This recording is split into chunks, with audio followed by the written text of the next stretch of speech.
साथियों, आज 11 अप्रैल यानी कि एक अन्य महान विभूति कस्तूरबा गांधी का भी जन्म दिवस है। कस्तूरबा गांधी महात्मा गांधी की पत्नी जो भारत में बा के नाम से विख्यात थी। कस्तूरबा गांधी का जन्म 11 अप्रैल सन 1869 ईस्वी में काठियावाड़ के पोरबंदर नगर में हुआ था। इस प्रकार कस्तूरबा गांधी आयु में गांधी जी से 6 मास बड़ी थी। कस्तूरबा गांधी के पिता गोकुलदास मक्कन जी साधारण स्थिति के व्यापारी थे। गोकुलदास मक्कन जी की कस्तूरबा तीसरी संतान थी। उस जमाने में कोई लड़कियों को पढ़ाता तो था नहीं, साथ ही कम उम्र में ही विवाह कर दिया जाता था। कस्तूरबा भी बचपन से निरक्षर थी।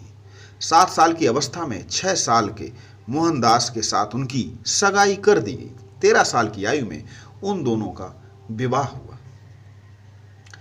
पति पत्नी 1888 यानी 1888 ईस्वी तक लगभग साथ रहे, किंतु बापू के इंग्लैंड प्रवास के बाद वे लगभग अगले 12 वर्ष तक अलग अलग रहीं। इंग्लैंड से जब गांधी जी वापस आए और जब उनको अफ्रीका जाना पड़ा, 1896 में भारत आए और बा को अपने साथ ले गए। तब से वह बापू के पद का अनुगमन करती रहीं, उनके साथ रहती थी। बापू के धार्मिक और देश सेवा के महाव्रतों में सदैव उनके साथ रही। उनके जीवन का यही सार था। प्रारंभ में गांधी जी चाहते थे कि कस्तूरबा उनकी बात माने। वो उन पर अंकुश रखना चाहते थे। वो चाहते थे कि कहीं भी जाएं तो मुझसे अनुमति लेकर जाएं। धर्म के संस्कार बा में गहरे बैठे हुए थे। वे किसी व्यवस्था में मांस और शराब को लेकर अपने मानुष देह भ्रष्ट करने को तैयार नहीं थी। अफ्रीका में जब बीमार पड़ी तो उन्हें मांस का शोरबा लेने की सलाह दी गई, लेकिन उन्हें मरना उचित समझा, लेकिन उन्होंने मांस का शोरबा पीना स्वीकार कर दिया। दक्षिण अफ्रीका में 1913 में एक ऐसा कानून पास हुआ जिसके अनुसार ईसाई मत के अनुसार जिन्होंने विवाह किया उनके विवाह को ही वैध ठहराया गया, यानी कि मुस्लिम, पारसी आदि लोगों के विवाह अवैध करार दे दिए गए और इस तरह उनकी विवाहित स्त्रियां भी पत्नी का दर्जा न प्राप्त कर रखैल शरीकी बन गई। बापू ने इस कानून को रद्द करने के लिए बहुत प्रयास किया, परंतु जब वे सफल ना हुए तो उन्होंने सत्याग्रह करने का निश्चय किया और इसके लिए उन्होंने स्त्रियों का भी आह्वान किया, लेकिन इसके लिए उन्होंने कस्तूरबा से कोई बात नहीं की। वो चाहते थे कि इस आंदोलन में वह स्वेच्छा से भाग लें।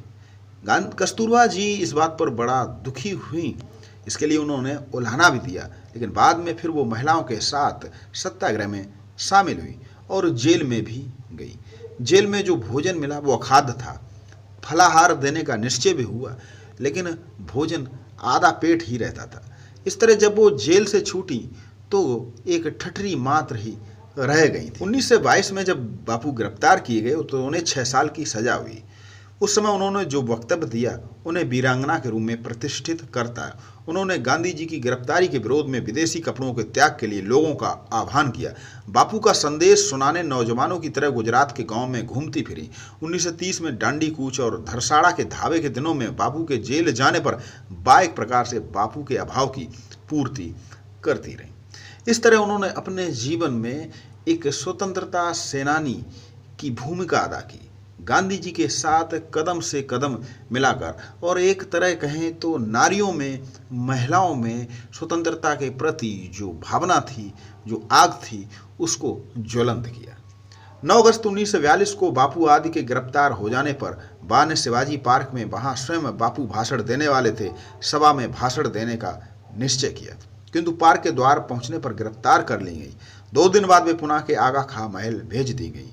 बापू गिरफ्तार कर पहले ही वहां भेजे जा चुके। गिरफ्तारी की रात को उनका जो स्वास्थ्य बिगड़ा वह फिर संतोषजनक रूप से सुधरा नहीं और अंततोगत्वा उन्होंने 22 फरवरी 1944 को अपना ऐहिक समाप्त किया। तो आइए हम ऐसी महान विभूति को श्रद्धांजलि अर्पित करते हैं।